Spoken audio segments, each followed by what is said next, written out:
Selamat datang kembali di rangkaian materi konsep sistem informasi yang diselenggarakan oleh jurusan Sistem Informasi ITS Surabaya.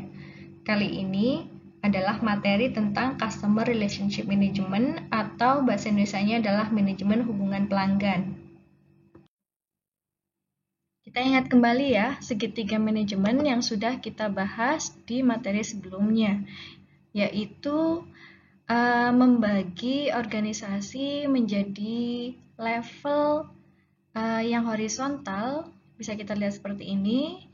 Ada non-management employees paling bawah sendiri, ada operational management, ada tactical, ada strategic management. Biasanya suatu organisasi terdiri dari leveling seperti ini. Ini kalau kita lihat dari sudut pandang horizontal. Kalau kita lihat dari sudut pandang yang vertikal, kita juga bisa melihat bahwa dalam suatu organisasi terdapat divisi-divisi yang mendukung tujuan bisnisnya. Di sini contohnya ada 3 divisi, marketing, accounting, manufacturing, dan other functional areas. Misalnya di sini adalah warehouse, ada inventory, nanti kita bisa tambahkan di sini. Tapi sifatnya sama, yaitu setiap divisi memiliki ketiga level ini. Lalu mungkin kita akan curious atau pengen tahu kenapa sih segitiga yang paling bawah ini ada gap-nya. Jadi yang bawah ini bisa jadi merupakan representasi mengenai pegawai yang subkontrak sehingga dia tidak bisa mengikuti level jenjang karirnya untuk semakin ke atas karena memang dia merupakan non-management employees. Misalnya bila suatu organisasi bisnis merekrut bagian untuk membersihkan ruangannya, dia subkontrak ke perusahaan yang menyediakan karyawan-karyawan untuk membersihkan ruangan, sehingga di sini dia termasuk dalam segitiga manajemen, tapi dia tidak bisa menaiki atau menduduki jabatan struktural di atasnya. Selanjutnya kita ke definisi dari CRM. CRM ini biasanya di divisi yang bagian mana? CRM biasanya di divisi marketing and sales. Jadi nanti pada juring-juring segitiganya dia termasuk yang marketing atau penjualan. Tapi dia memiliki level operasional, tactical, dan strategical.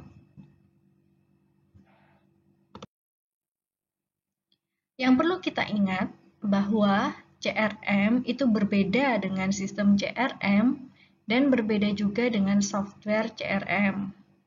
Bedanya, ini sekarang kita jelaskan dulu definisinya ya, jadi konsep ilmunya dulu. CRM menurut O'Brien adalah upaya untuk mengelola hubungan pelanggan dengan dua tujuan. Dua tujuan itu maksudnya satu poin tapi dua arah. Arah pertama yaitu menyediakan informasi mengenai pelanggan secara lengkap kepada perusahaan. Nah, ini berarti informasi tentang pelanggannya, misalnya jenis kelaminnya, usianya, status pernikahannya, jumlah anaknya, warna favoritnya. Mengapa data ini disajikan ke perusahaan? Nah, ini nanti akan kita pelajari di slide berikutnya. Jadi ini memang digunakan untuk mendukung keputusan apakah suatu produk nanti cocok buat si pelanggan itu atau tidak. Arah yang kedua atau tujuan yang kedua yaitu menyediakan informasi mengenai perusahaan secara lengkap kepada pelanggan. Berarti yang di sini yang dieksplor adalah informasi dari si perusahaannya. Misalnya, produk apa saja yang dijual sama perusahaan, mitra ekspedisinya apa saja, pilihan pembayaran yang bisa diterima oleh perusahaan tersebut apa saja. Terus mungkin nggak kita bisa meng-customize produk. Nah, seperti itu adalah tujuan kedua. Jadi CRM adalah mengelola hubungan pelanggan dengan dua arah informasi. Setelah kita tahu ilmunya atau konsepnya secara teori, sekarang adalah sistem CRM. Menurut Stair and Reynolds, adalah sistem, kita ingat kembali ya, sistem itu adalah yang terdiri dari input, proses, output, dan feedback yang membantu organisasi bisnis untuk mengelola aspek yang berhubungan dengan pelanggan, termasuk periklanan, penjualan, program-program marketing. Keuntungan menerapkan sistem CRM adalah meningkatnya kepuasan pelanggan, meningkatnya loyalitas pelanggan. Jadi kepuasan dan loyalitas itu adalah dua hal yang berbeda. Kalau puas itu dia misalnya sudah mengkonsumsi teh kotak dan dia merasa puas karena dahaganya sudah terpenuhi, sudah selesai. Tapi kalau yang namanya loyalitas adalah dia tidak berpindah ke teh kotak yang merek lain. Jadi kalau misalnya dia haus, dia pengen teh, dia akan beli ke teh yang sama. Itu artinya adalah loyal. Lalu ketiga, menurunnya biaya operasi, meningkatnya kemampuan untuk memenuhi kebutuhan pelanggan. Berikutnya, yaitu software CRM. Sebelumnya tadi adalah sistem CRM, sekarang softwarenya. Menurut Ster and Reynolds, adalah perangkat lunak yang mengotomatisasi dan mengintegrasikan penjualan, marketing, dan customer service. Sebenarnya, inti dari CRM software ini adalah database pelanggan yang berisi histori pembelian, profil pelanggannya, produknya, atau layanan yang sudah dipakai, bahkan termasuk komplain yang sudah dilayangkan ke perusahaan tersebut. Kenapa kita perlu menyimpan hal ini? Nanti akan ada alasannya di slide berikutnya. Selain itu, CRM software juga membolehkan pelanggan untuk mengakses informasi mengenai kebutuhan dia di masa mendatang dan mengakses penawaran yang sesuai. Misalnya saja, saya berikan contoh untuk saya sendiri kemarin ya. Sewaktu saya masih hamil tua, otomatis saya akan mencari informasi produk di masa mendatang. Jadi biasanya ibu hamil itu mencari produk bayi, baju bayi, sabun bayi, dan segala keperluan bayi.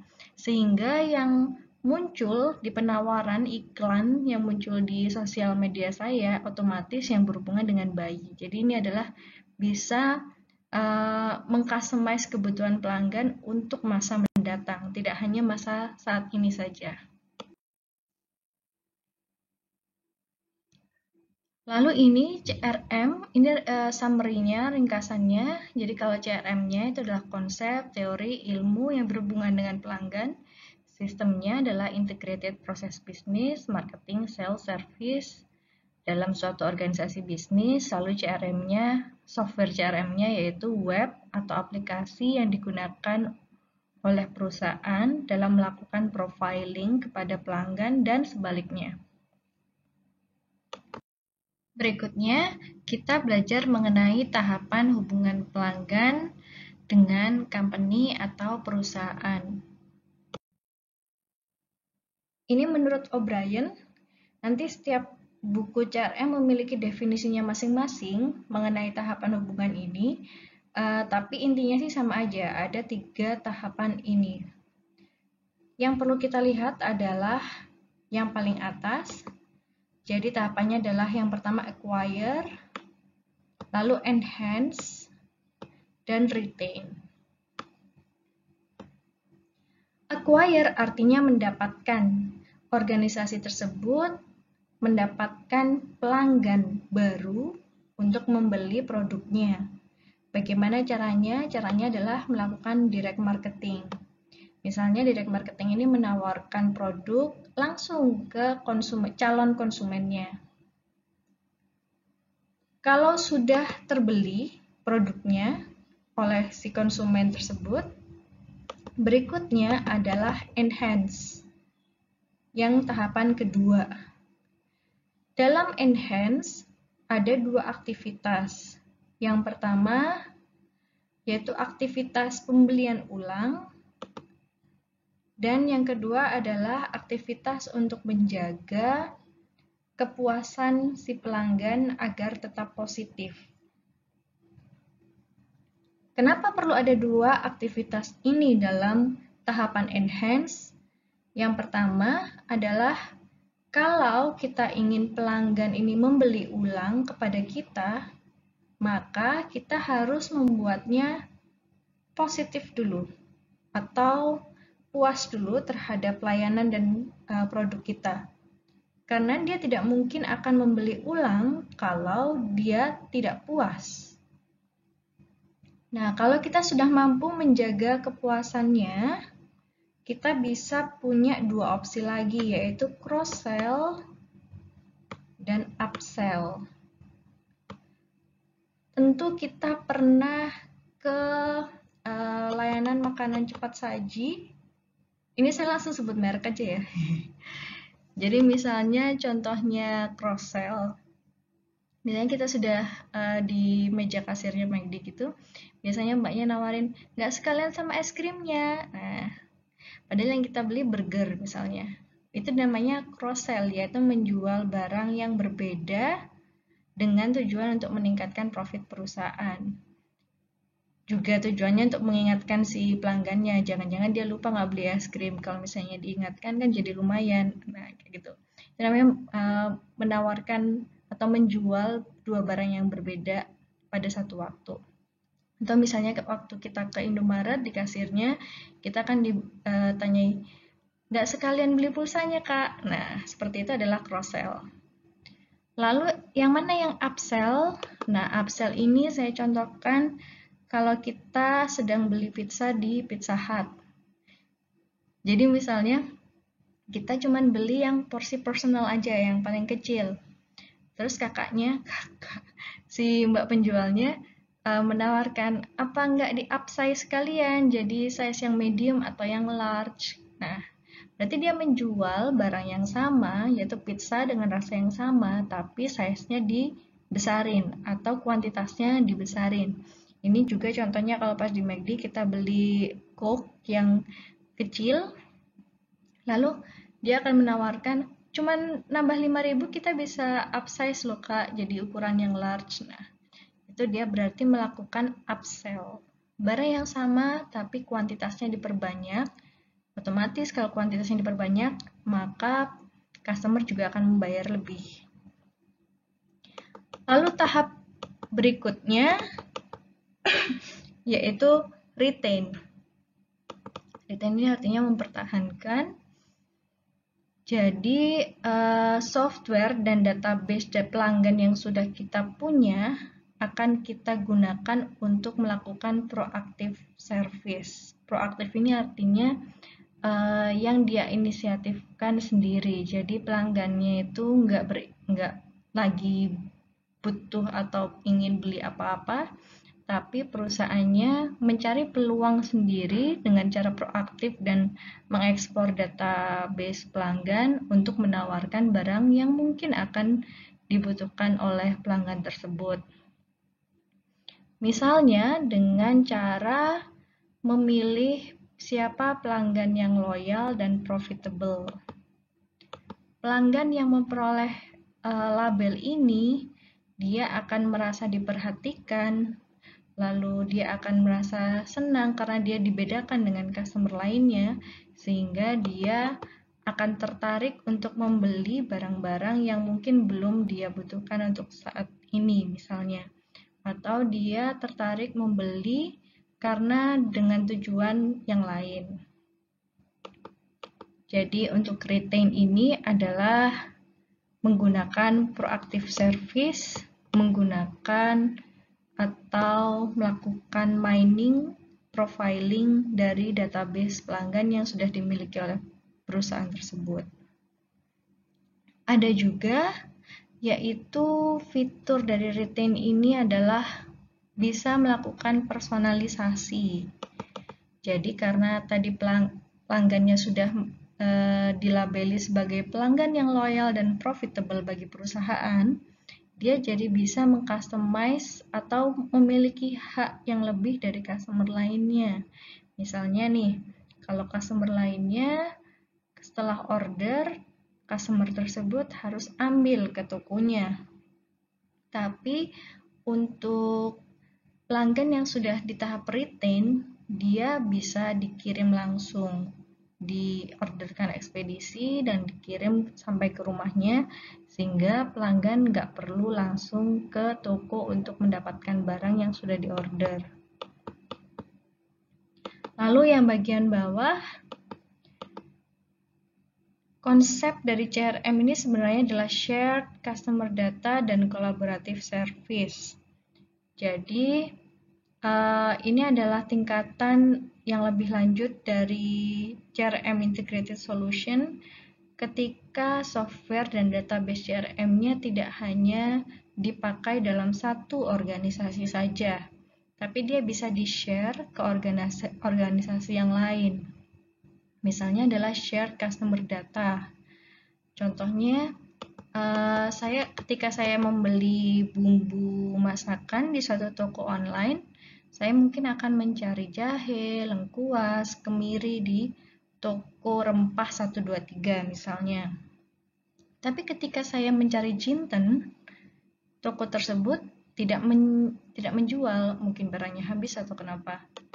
Nah, data customer saya ini di-share ke toko rempah lainnya, misalnya toko rempah 345. Toko rempah 123 bilang ke toko rempah 345, customer ini kemarin nyari jinten di toko saya, tapi nggak dapat jintennya karena memang saya nggak jual. Nah, shared customer data tersebut merupakan salah satu contoh dari CRM Integrated Solution. Jadi data dari customer-nya dibagi atau di sharing. Lalu contoh yang kedua adalah collaborative service. Misalnya, toko A bekerja sama dengan shipping company JNE, JNT, dan POS untuk mengirimkan barang keluar kota. Sehingga maksud collaborative service di sini adalah menyelenggarakan layanan kepada customer dengan cara berkolaborasi dengan pihak atau company ekspedisi.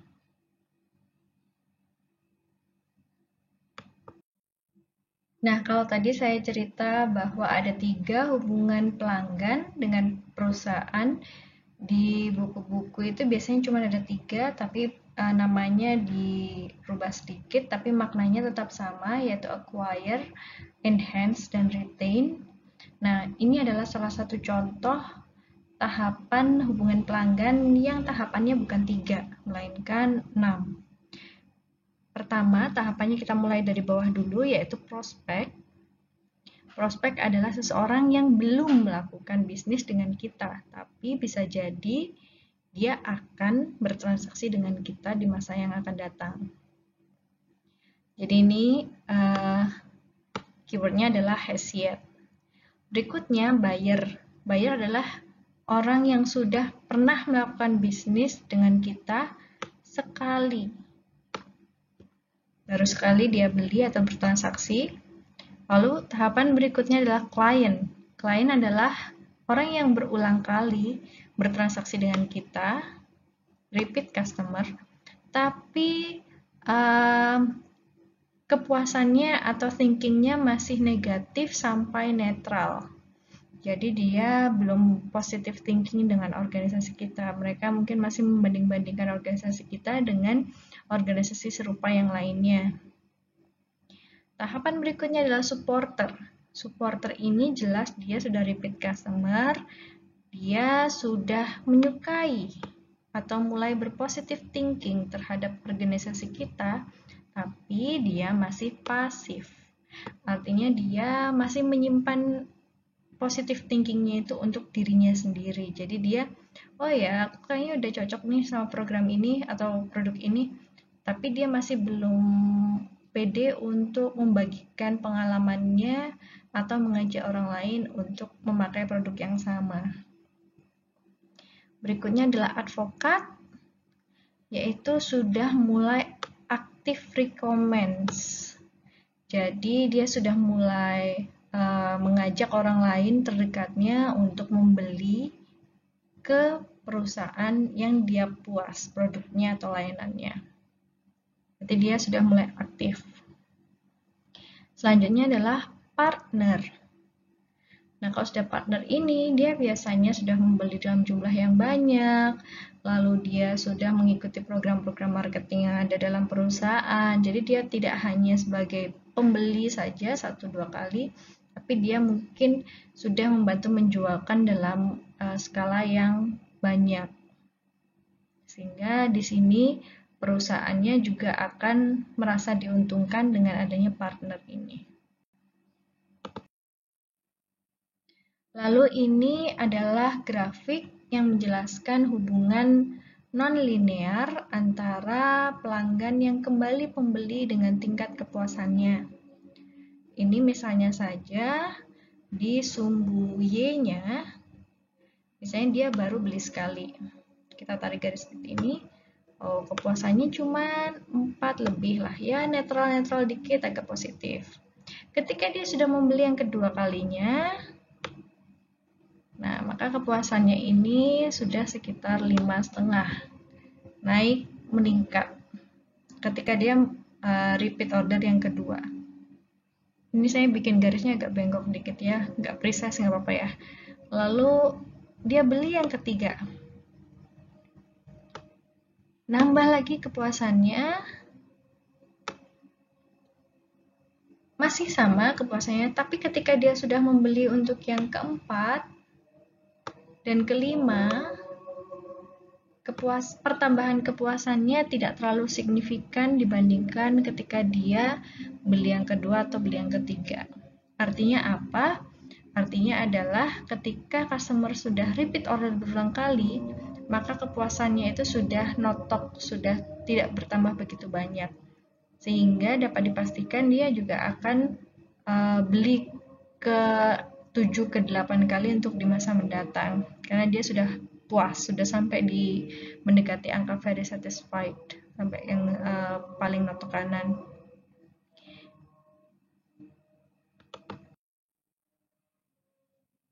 Lalu ini adalah cara untuk bagaimana cara kita mengidentifikasi apakah pelanggan itu loyal atau enggak.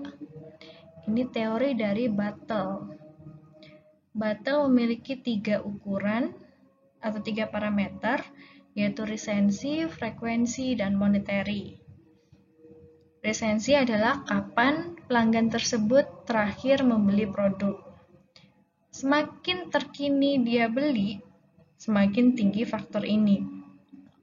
Misal, pelanggan A baru aja ke salon kemarin, sedangkan pelanggan B ke salon minggu lalu. Berarti resensi dari pelanggan A lebih tinggi daripada pelanggan B.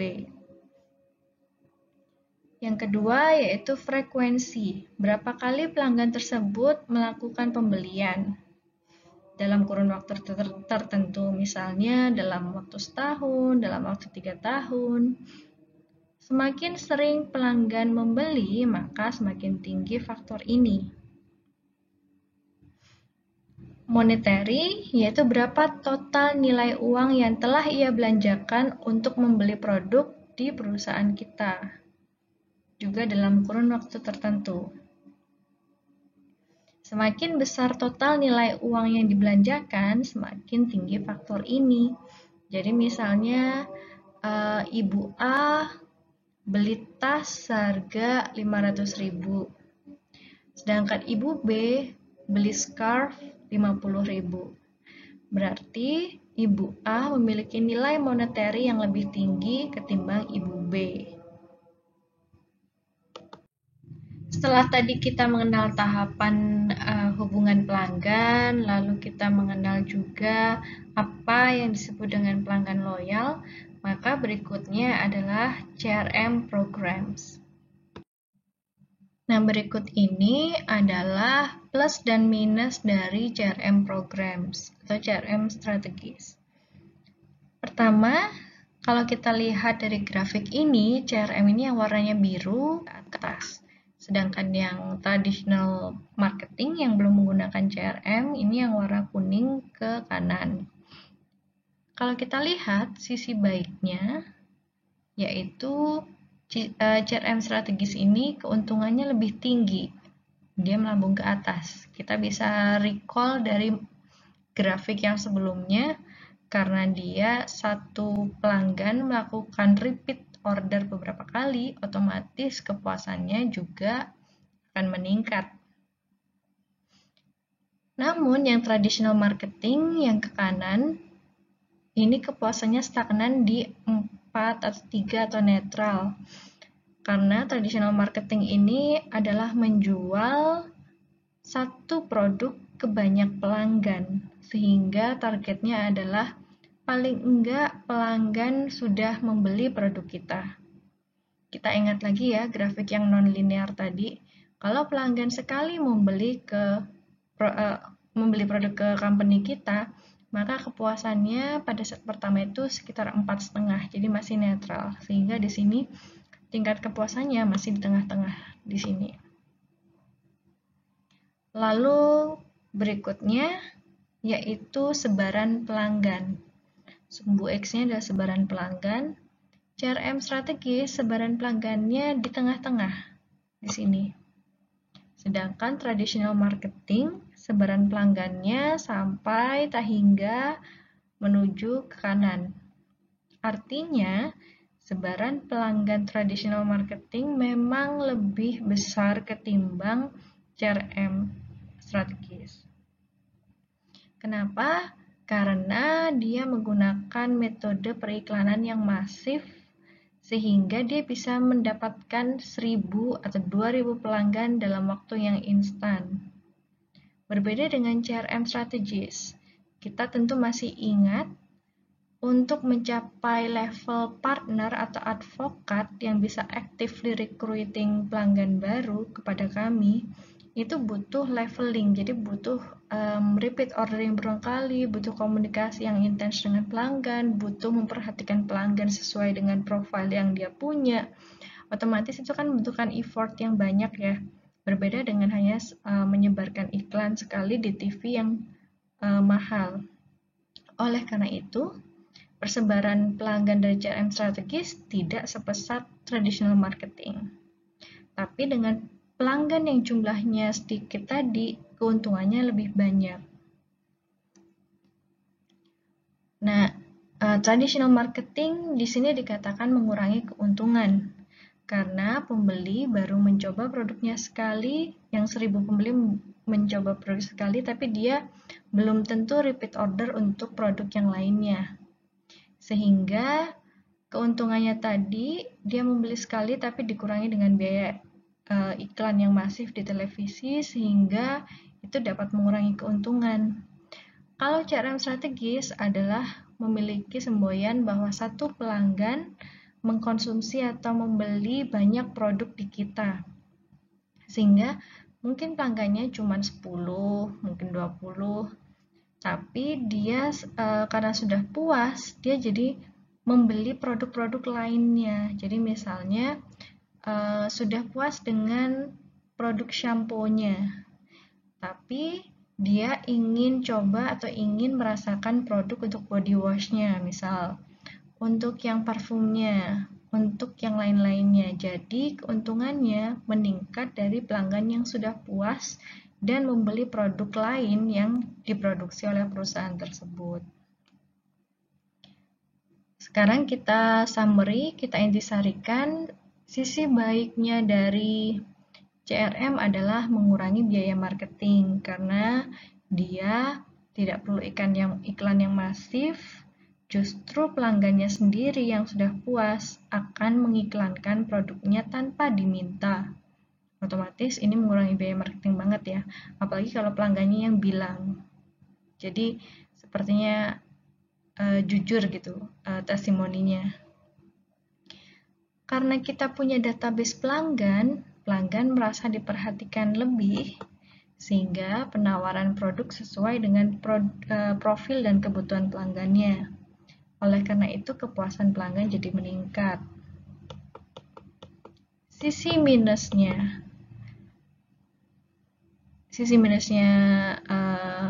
CRM strategis apabila sudah memiliki banyak pelanggan ya, misalnya pelanggannya jadi membengkak karena banyak pelanggan yang puas mengiklankan produknya sehingga pelanggannya bertambah.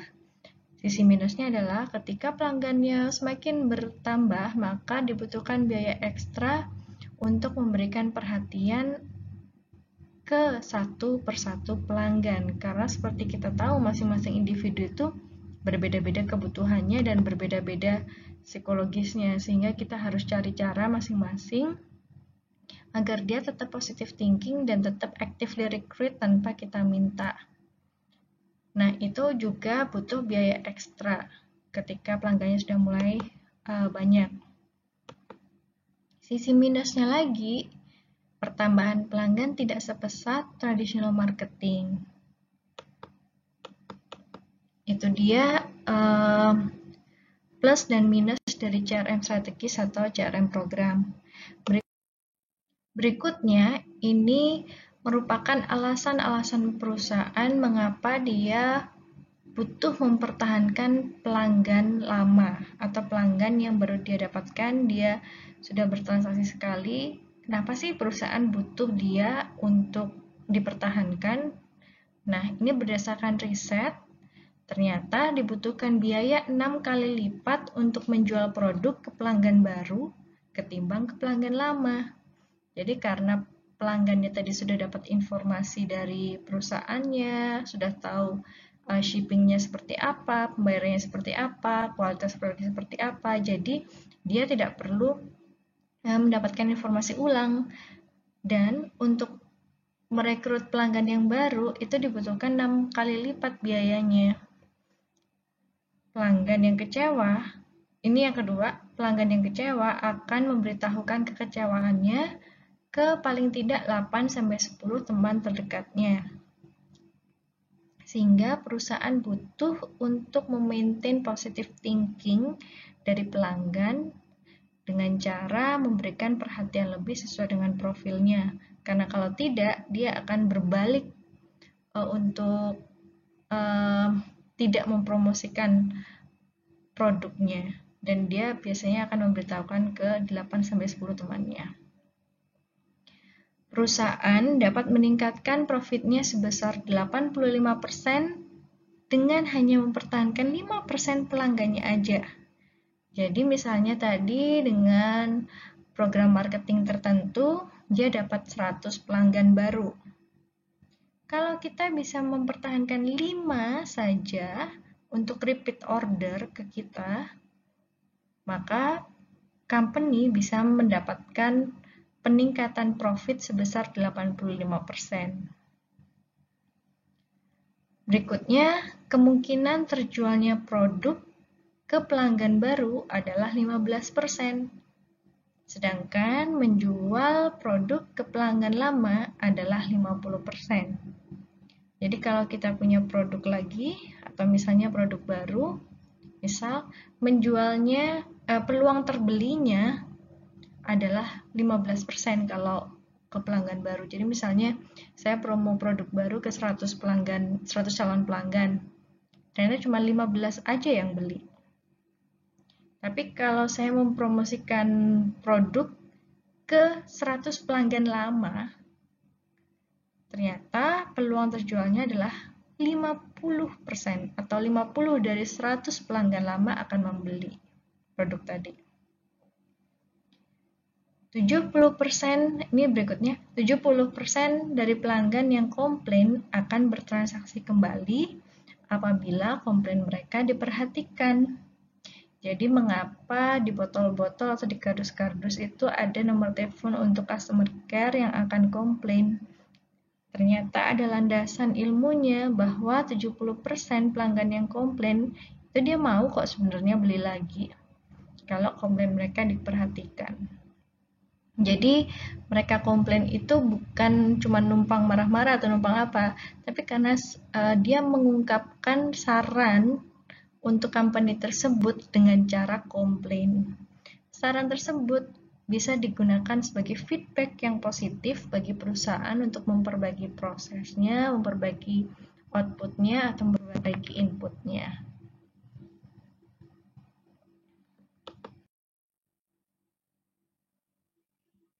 Gimana kita tahu mengenai loyalty program? Sebenarnya loyalty program ini ada di sekitar kita dan kita pasti sudah pernah melihat atau merasakannya sendiri. Contoh pertama adalah membership card.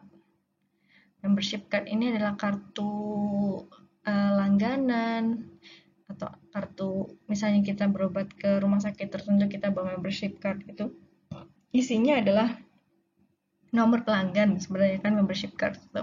Jadi setiap kita melakukan transaksi, nomor pelanggan kita itu akan diminta. Kalau di rumah sakit ya nomor rekam medisnya yang diminta melalui membership card tersebut. Kenapa ini dinamakan loyalty program? Karena sebenarnya mereka sedang membangun data tentang kita, tentang pelanggan, untuk diberikan pelayanan yang spesifik atau personalized. Itu tujuan utamanya membership card.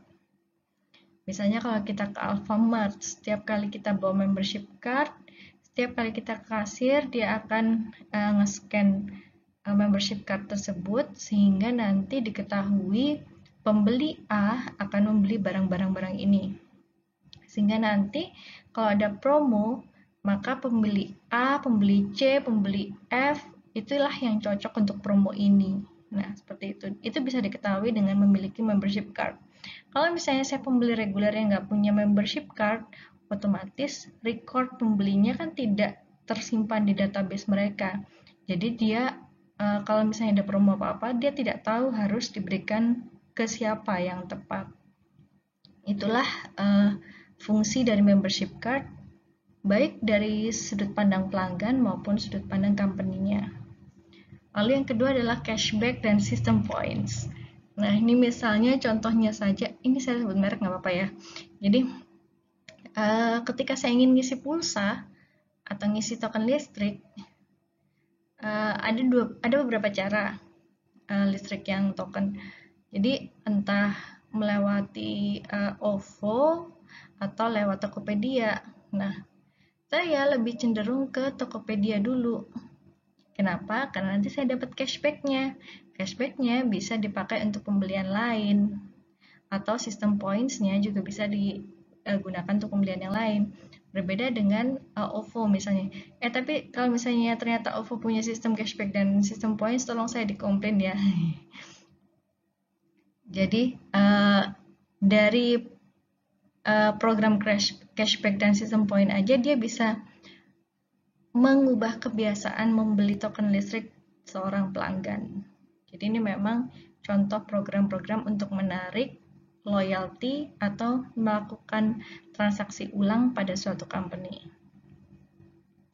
Yang ketiga, personalized rewards pada momen spesial.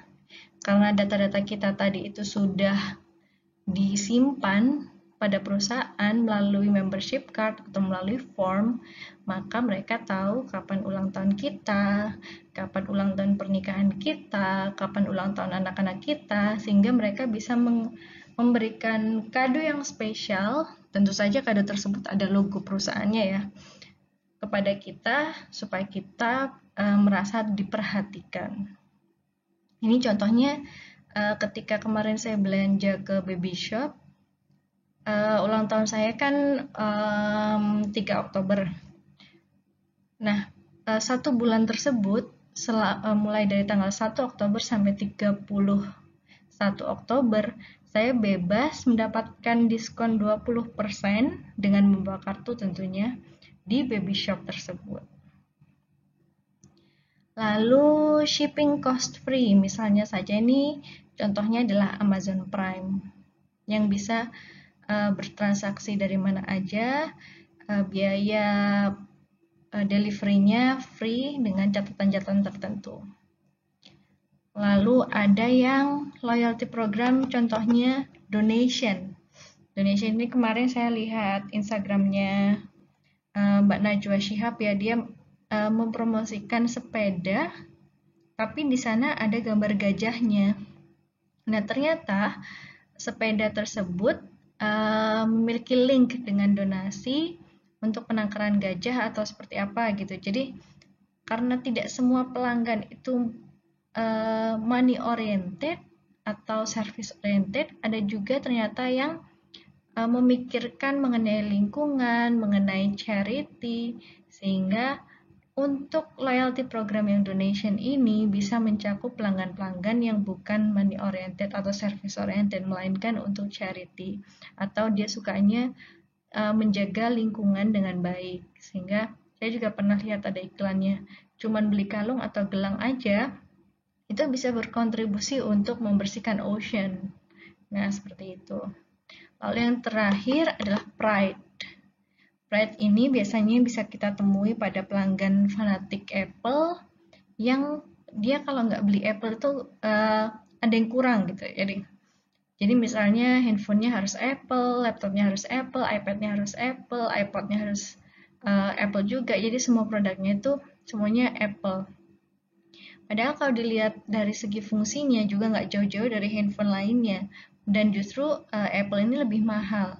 Tapi kenapa mereka menjadi pelanggan yang loyal, yang membeli semua produk Apple? Dia kan berarti sudah sampai tahapan yang repeat order, bahkan the positive thinking kan? Karena dia memiliki pride tertentu. Bisa jadi pride tertentu. Lalu misalnya untuk produk-produk Hermes. Semoga saya bener ini spellingnya Hermes. Dia memiliki pride tertentu untuk beli produk-produknya Hermes. Berikutnya kita ke dimensi CRM, yaitu ada operational CRM, analytical CRM, nanti ada collaborative CRM, dan strategic CRM. Jadi Battle mengklasifikasikan CRM menjadi 3 tipe ini untuk melihat aktivitas-aktivitas apa saja mengenai CRM yang dilakukan pada setiap tahapannya atau setiap dimensinya. Pertama, operational CRM yaitu meliputi aktivitas yang berhubungan langsung dengan pelanggan atau calon pelanggan. Contohnya sales automation, marketing automation, atau CS automation. Jadi misalnya kalau kita bertransaksi, kita nggak perlu nanya ke penjualnya apakah ready stock atau enggak. Sebenarnya dalam aplikasinya bisa kita set tinggal berapa stoknya, lalu ada size apa aja, ada pilihan warna apa aja, sehingga di sini merupakan contoh dari sales automation. Berikut juga ada contohnya customer service automation, yaitu dengan menggunakan chatbot. Yang kedua adalah analytical CRM, yaitu dia bekerja di belakang layar. Dia tidak langsung berhubungan dengan pelanggannya. Jadi setelah mendapatkan data-datanya, dia melakukan analytical di baliknya. Contohnya adalah capture behavior pelanggan, penyimpanan, analisa, dan penggunaan data yang berada pada database pelanggan. Jadi misalnya saja, ini sebenarnya adalah ide yang sudah lama, itu mengenai tentang clickstream analysis. Jadi dalam satu website, itu kita bisa diketahui behavior dari pelanggannya itu sudah ngeklik produk apa aja. Jadi misalnya dalam website penjualan ada 10 produk. Saya mengeklik produk A, produk C, dan produk G. Nah, behavior clickstream tersebut akan dilakukan analisis, nanti dia akan diberikan penawaran produk yang sesuai atau yang match dengan karakter produk A, produk C, sama produk G yang sudah saya klik tadi. Berikutnya adalah kolaboratif CRM, yaitu misalnya penggunaan layanan bersama untuk menciptakan interaksi antara perusahaan dengan pelanggan atau pelanggan dengan pelanggan. Ini bisa kita lihat dalam fitur komentar, fitur review. Sebenarnya yang penting itu kan fitur review ya, ketika suatu pelanggan yang sudah pernah membeli produk tersebut memberikan testimoninya untuk diposting di halaman tersebut, sehingga calon pelanggan bisa langsung kelihatan itu produknya kualitasnya seperti apa, lalu bagaimana pengirimannya, ternyata cocok nggak dengan apa yang di deskripsi atau di gambarnya. Nah, ini contoh dari collaborative CRM.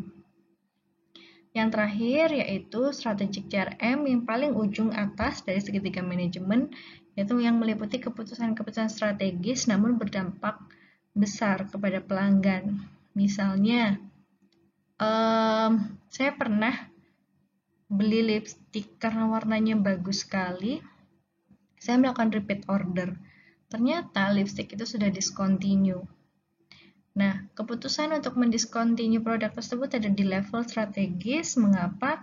Misalnya saja, ternyata biaya yang digunakan untuk memproduksi lipstick tersebut lebih besar, jauh lebih besar ketimbang profitnya. Sehingga dalam level strategis diputuskan untuk mendiscontinue lipstick warna tersebut. Nah, ini juga berdampak pada pelanggannya, tapi mungkin karena dia sudah melakukan analytical CRM sebelumnya ya. Mungkin yang kalau kita mendiscontinue lipstick ini, pengeluaran bisa berkurang 60% karena profit yang bertambah hanyalah 2% misalnya, sehingga dia berani melakukan keputusan strategis seperti itu karena sudah melakukan analytical sebelumnya. Berikutnya adalah contoh-contoh CRM software. Ini adalah Sugar CRM. Ini contoh capture screen-nya, jadi dia memetakan pelanggan mana di suatu produk. Jadi mungkin ada pelanggan yang di timur dan di barat. Lalu ini ada orang-orangnya yang melayani telepon dari pelanggan tersebut. Lalu ada forecast penjualan atau peramalan jumlah produk yang akan terjual di kuartal berikutnya. Lalu contoh software berikutnya adalah Desk Era CRM. Ini contoh capture screen-nya, jadi dia melakukan proactive selling dengan cara menentukan siapa key customer-nya. Mereka mungkin menyebut loyal customer atau profitable customer dengan key customer. Lalu ini ada program campaigns. Lalu ini ada melihat dengan kontak manajemen yang dia miliki. Berikutnya ini adalah CRM software yang diklasifikasikan berdasarkan size, ukuran dari perusahaan tersebut.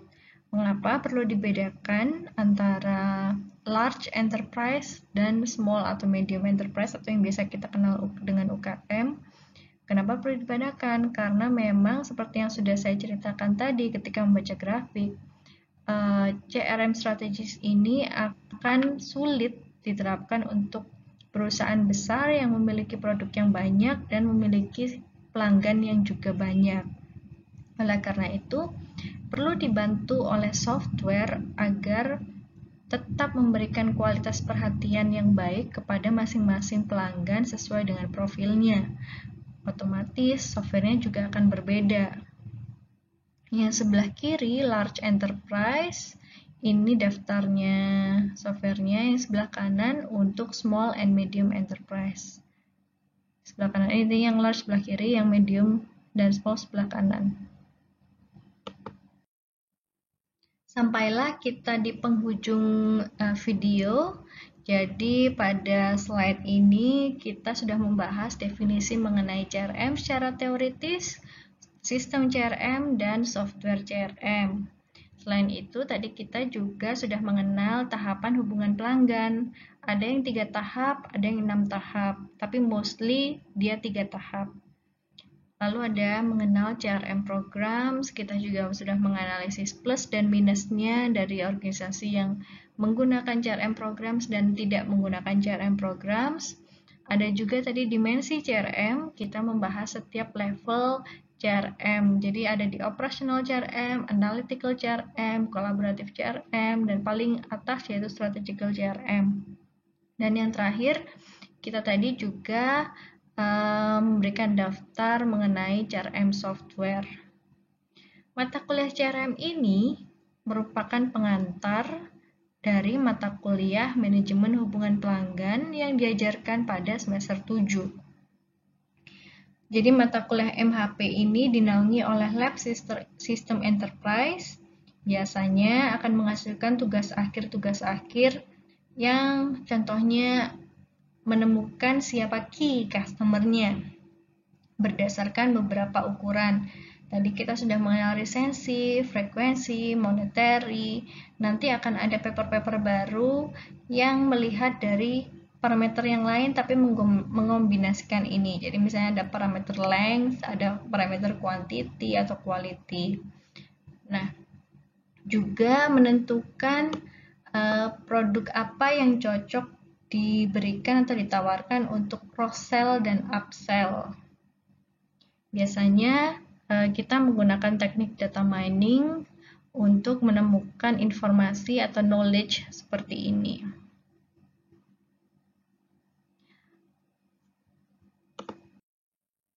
Materi berikutnya yaitu supply chain management atau manajemen rantai pasok. Ini adalah referensi yang saya gunakan. Jadi dua buku teratas inilah referensi dari Introduction to Information System atau biasanya adalah hanya sekilas mengenai CRM. Tapi dua buku yang bawah ini merupakan handbooknya CRM atau mengupas CRM secara tuntas. Terima kasih sudah mengikuti video ini mengenai CRM. Semoga kalian mendapatkan manfaat dan sampai jumpa di materi berikutnya.